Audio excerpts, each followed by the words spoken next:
Hello, Shri Swami Samarth. तर आजचा video असा आहे की मी आज आले होते बाहेर मार्केटमध्ये काही भाज्या वगैरे घेण्यासाठी. आणि तुम्हाला जर माझे व्हिडिओ आवडत असतील तर चॅनलला सबस्क्राईब, लाईक आणि शेअर नक्कीच करा. तर हे बघा, इकडे असे फ्रूट्स वगैरे होते आणि पुढे गेल्यानंतर टोमॅटो, भेंडी, गवारी, अशा शेवगा वगैरे होत्या, जिथे मी विचारलं की कसे दिलेत म्हणून. त्यानंतर मी पुढे गेली. पुढे खूप मोठा मार्केट असतो आमचा, जिथे गावामधल्या बायका येतात आणि तिथून मी घेऊन आलेली होती कलिंगड, वांगी, अशा गवारी, काकडी. आता गरमी लागलेली आहे, तर मग काकडी आणि असं बीटरूट वगैरे किंवा कैरी अशा गोष्टी खायच्या असतात. थंड गोष्टी जास्तीत जास्त खायच्या असतात. त्यानंतर ह्या क्लीन करून घेतल्या स्वच्छ आईंनी. आणि इथे मी पाणी आलं होतं, तर इथे मी मटका साफ करण्यासाठी घेतला होता माठ. तर तो माठ मी असाच क्लीन नाही करणार आहे. त्यामध्ये मी मीठ घेणार आहे. खूप प्रमाणामध्ये मी मीठ घेणार आहे आणि ते स्वच्छ असं बाहेरून मी थोडंसं पाणी घालून ते असं घासून घेणार आहे. हे बघा, अशा प्रकारे चांगलं घासून घ्यायचं आहे प्रत्येक जागेवर आपल्याला हे मीठ. हे बघ, थोडं मी पाणी टाकून हे असं क्लीन करून घेत आहे. आणि असंच तुम्हाला देखील करून घ्यायचं आहे. आपल्याला रोजच्या रोज माठातलं पाणी चेंज करायचं नसतं, 2 दिवसातून एकदा चेंज करायचं असतं. अशा प्रकारे तुम्ही जर माठ स्वच्छ केला तर खूप छान असा निघतो. आणि मिठाने शक्यतो करत जा, कारण माठातलं पाणी कधीही आरोग्यदायी असतो. आणि जे तुम्ही फ्रीजमधलं पाणी पितात त्यामुळे घसा, सर्दी आणि खोकला होण्याची शक्यता असते. तर हे बघा, मी मीठ कसं लावून घेत आहे सर्वीकडे, सर्व माठाला चोळून घेत आहे स्वच्छ. ज्यावरती किटाणू वगैरे काहीही असो, मिठाने ते सर्व क्लीन होऊन जातात. हे बघा, अशा प्रकारे.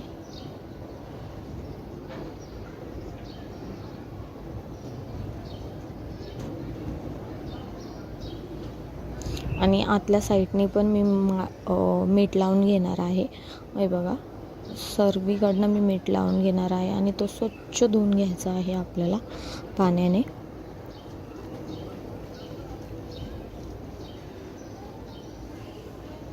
तुम्ही बघू शकता, अशा प्रकारे मी क्लीन करत आहे. मला खूप वेळ लागला होता हा माठ क्लीन करताना, कारण मी खूप त्याला घासून घेत होते प्रत्येक जाग्यावरती. आणि मी स्वच्छ असं क्लीन करून घेतलेलं आहे. हे बघा, अशा प्रकारे.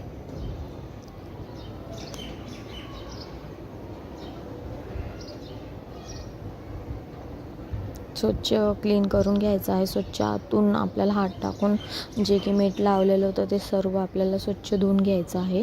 आणि आपल्याला माठ इथे पाण्याने भरून घ्यायचा आहे. हा माझा माठ क्लीन झालेला आहे इथे. आणि यानंतर मी इथे जे स्टँड आहे माठाचं ते क्लीन करणार आहे. ते तर मी असं नॉर्मल क्लीन करते, त्याला मीठ वगैरे लावायची गरज नाही आहे. ते असं नॉर्मल तुम्ही क्लीन करू शकतात.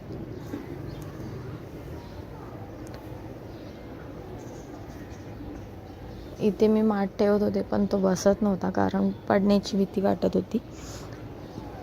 आणि इथे मी हे जे स्टँड होतं माठाचं ते क्लीन करून घेत आहे.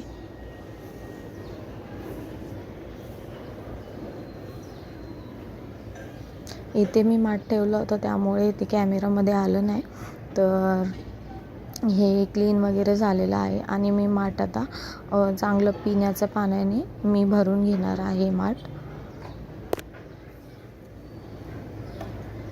आणि शक्यतो तुम्ही पूर्ण इथे माठ भरत जाऊ नका, म्हणजे थोडं करून टाका. ज्या जागेवर तुम्ही ठेवतात माठ तिथेच नेहमीप्रमाणे ठेवा आणि वरतून पाणी टाका एखाद्या भांड्याने, कारण पूर्ण तुम्ही जर माठ भरला ना तर तो फुटण्याची शक्यता असते.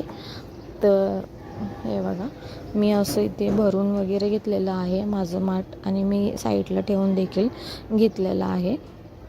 आणि इथे लाल माठाची भाजी मी घेऊन आलेली होती, तर ती स्वच्छ अशी साफ करून घेतलेली आहे. स्वच्छ साफ करून घेतलेली आहे आणि ती 2 ते 3 पाण्याने आपल्याला स्वच्छ क्लीन करून घ्यायची आहे. आणि आता गरमीमध्ये अशा आपण वेगवेगळ्या प्रकारच्या पालेभाज्या खाल्ल्या पाहिजे. जसं की आपण थंडी होती त्यावेळेला आपल्या शरीरामध्ये उष्णता निर्माण होण्यासाठी आपण जे काही पदार्थ खायचो, आता त्याचं उलट करायचं आहे आपल्याला. आता गरमी आहे, गरमीमध्ये आपल्या शरीरामध्ये कसा थंडावा येणार त्या गोष्टी आपण खायच्या आहे, आहारामध्ये घ्यायच्या आहेत. तर जसं की आपल्याला पालेभाज्या खायच्या आहे, मेथी, शेपू, पालक आणि लाल माठाची भाजी. आणि ज्याला हिमोग्लोबिनचा त्रास आहे त्यांनी तर शक्यतो लाल माठाची भाजी आवर्जून खा. आणि इथे मी लाल माठाची भाजी टाकून घेतलेली आहे. खूप सिंपलच मी करते, कांदा वगैरे घालून करते. आणि ओल्या खोबऱ्याचा वापर आपल्याला खूप जास्त करायचा आहे. ओल्या खोबऱ्यामध्ये नॅचरली कॅल्शियम आहे. तर प्रत्येक भाजीला तुम्ही आता खोबऱ्याचाच वापर करा, कारण खोबरा खूप थंडावा देतो शरीरामध्ये. ओला खोबरं शक्यतो सुका खोबऱ्याचा वापर करू नका, ओल्या खोबऱ्याचाच वापर करा. आणि हे बघा, मी खूप सिंपल प्रमाणे बनवते ही भाजी. तर इथे मी आता सॅलेड बनवून घेणार आहे. एक काकडी, गाजर हे चिरून घेतलेलं आहे, म्हणजे त्याचं साल काढून घेतलेली आहे मी. आणि इथे मी ते किसून घेणार आहे. तर उन्हाळ्यामध्ये शक्यतो रोजच्या आहारामध्ये तुम्ही असं सॅलेड घेत जा. दही, काकडी, कांदा आणि गाजर, बीट वगैरे अशा प्रकारे तुम्ही सॅलेड बनवून खाऊ शकतात. तर आपल्या रोजच्या आहारामध्ये तुम्ही नक्कीच घ्या. तुमच्या शरीरामध्ये खूप प्रमाणात बदल होईल आणि आपल्या शरीरामध्ये थंडावा निर्माण राहील.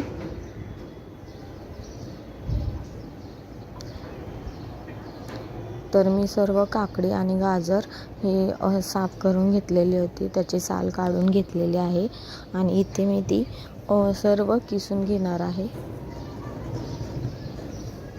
हे बघा, अशा प्रकारे बारीक तुम्ही हे चिरून देखील घेऊ शकता. छोट्या कांदा चिरतो आपण, त्या प्रकारे देखील तुम्ही चिरून घेऊ शकता. आणि इथे मी किसून घेत आहे. तर शक्यतो तुम्ही चिरूनच टाका.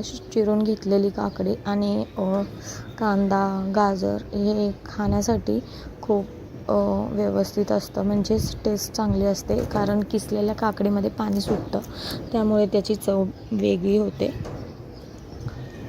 तर मध्ये मी भाजी देखील चेक करत आहे की भाजी झाली आहे की नाही.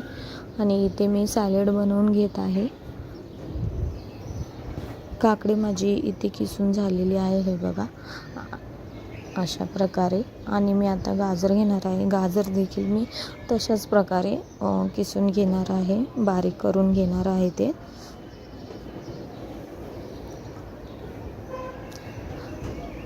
व्हिडिओमध्ये तुम्हाला काही मला सजेशन द्यायचे असेल तर नक्कीच कमेंट करा. आणि तुम्हाला कशावरती व्हिडिओ बघायला आवडतील मला देखील सांगा. तर हे माझं न्यू चॅनल आहे आणि आता मला तुमच्या सगळ्यांची खूप सपोर्टची गरज आहे. तर माझ्या चॅनलला सबस्क्राईब नक्कीच करा, लाईक आणि शेअर देखील करा. तर तुम्हाला असे नवनवीन माझ्या चॅनलवरती व्हिडिओ बघायला भेटणार आहेत. तर चला, इथे मी गाजर देखील चिरून घेतलेलं होतं, म्हणजे किसून घेतलेलं आहे. आणि कांदा चिरून घेतलेला आहे.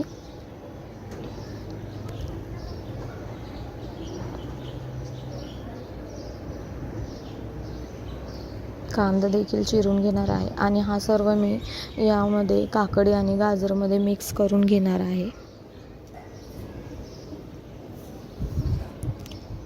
आणि व्हॉईसमध्ये स्लो येत असेल कारण माईक नाही आहे. आत्ताच मी चॅनल न्यू ओपन केलेलं आहे, त्यामुळे मी कुठली गोष्ट अजून परचेस केलेली नाही आहे.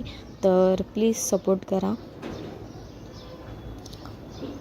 हे बघा, अशा प्रकारे मी 2 कांदे चिरून घेतलेले होते आणि हे आम्ही दुपारच्या जेवणामध्ये आणि संध्याकाळच्या जेवणामध्ये घेतो. तर खूप छान लागतं असं. हे आमचं दुपारचं जेवणासाठी तयारी चाललेली होती आणि यामध्ये मी मीठ घालून घेणार आहे. जरासं मीठ घालून घ्यायचं, त्यानंतर थोडीशी साखर घालून घ्यायची आणि इथे दही घालून घ्यायचं. आपल्या आवडीनुसार दही घालायचं, थोडं किंवा जास्त तुमच्याप्रमाणे घालून घ्या. आणि इथे थोडंसं मी दही ठेवलं होतं, कारण आम्ही दही घरीच तयार करतो, त्यामुळे थोडंसं 1 चमचाभर ठेवलं होतं, कारण परत दुसरं दही करण्यासाठी, कारण सर्व दही संपलं होतं आज. हे सर्व मी मिक्स करून घेणार आहे. हे बघा, आपलं रेडी आहे सॅलड. आणि इथे भाजी मी करून घेतलेली होती. अशा प्रकारे खूप सिंपल रेसिपी आहे. आणि हे आमचं दुपारचं संध्याकाळचं जेवण होतं. दुपारचं झालेलं होतं आणि संध्याकाळच्या जेवणामध्ये खूप सिंपलचं होतं असं. खिचडी भात, सॅलड आणि आंबा आणि पापड.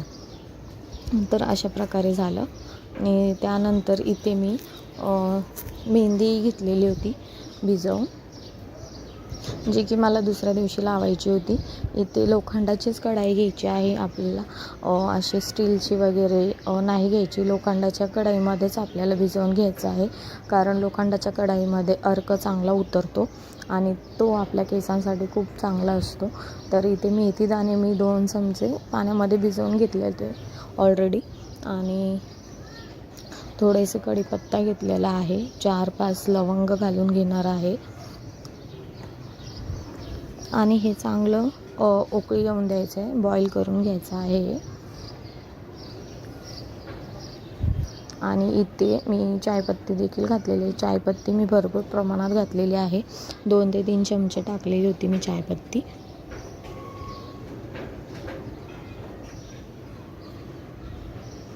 हे बघा, अशा प्रकारे तुम्ही इथे कॉफी पावडर देखील टाकू शकतात, आणि पण मी चायपत्ती टाकलेली आहे.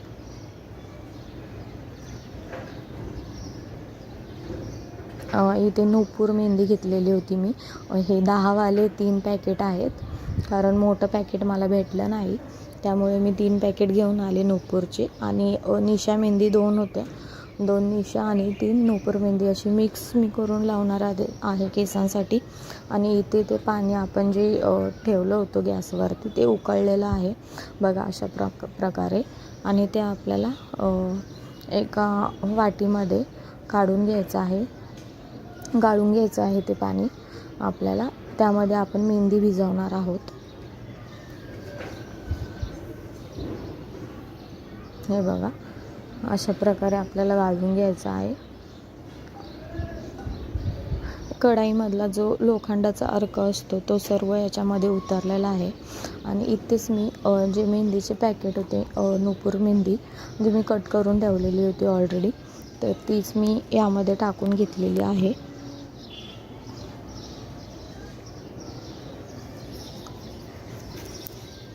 हे बघा, अशा प्रकारे मी सर्व इथे टाकून घेतलेलं आहे. इथे अर्धा लिंबू घेतलेला आहे, तो लिंबू मी इथे पिळून घेणार आहे. चांगला रस होता यामध्ये, तर तो लिंबू पिळून घ्यायचा आहे आपल्याला याच्यामध्ये. आणि जे आपण पाणी तयार केलेलं होतं ते पाणी आपल्याला थोडं थोडं करून मिक्स करून घ्यायचं आहे मेहंदीमध्ये.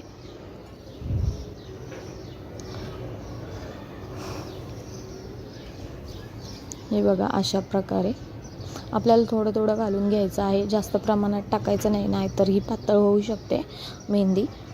थोडं थोडं घालून घ्यायचं आहे आपल्याला. आणि हे पाणी जेवढं भिजवून झाल्यानंतर जेवढं आपलं ते पाणी वाचेल ते तसंच ठेवायचं आहे. दुसऱ्या दिवशी आपण रात्रभर भिजत टाकणार आहोत. तर दुसऱ्या दिवशी जर मेहंदी सुकली, भिजल्यानंतर जी मेहंदी जर कोरडी पडली, तर हे पाण्याने आपण तिला ओली करू शकतो. हे बघा, हे पाणी आणि मेहंदी मी भिजवलेली आहे, इथे ठेवलेली होती. आणि ही मेहंदी भिजवून झालेली आहे. दुसऱ्या दिवशी चेक केली होती अशा प्रकारे. आणि थोडंसं